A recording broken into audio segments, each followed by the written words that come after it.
Yan, final score natin, 63-61. Our first game is down on the books, pero napakagandang tapos ang nangyari. 1989, winning over the 1990 Densyo Game Farm. Thanks to Mr. Jack in the box kunanan.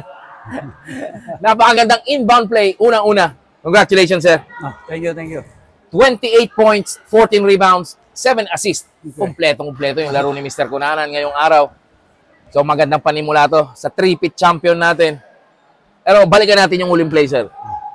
Wala na kayong timeout, pero nag-timeout itong kalaban. Binigyan kayo ng chance para makapag-set ng play. Parang magandang opportunity yon.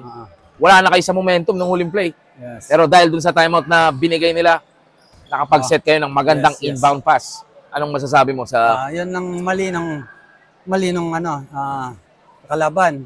Dapat kaming kumuha ng timeout nun eh. So wala na kayo? Oo. Ngayon, buti, nagkaintindihan kami ni Nalos. Yun lang. Good. At saka sinerte lang. Ganun. Yes. Buong game si Mr. Kunanan ang bumibit-bit sa 1989. Sama ni Mr. Isip. Yung mga rebounds niya, napaka-importante. Along with Mr. Kaladyaw, talagang powers nitong 1989. So, contender talaga tong 1989. Congratulations once again. Thank you, thank you, thank you. Sinong gusto mong batiin, Mr. Jack? Chance mo na yan. Shout out sa...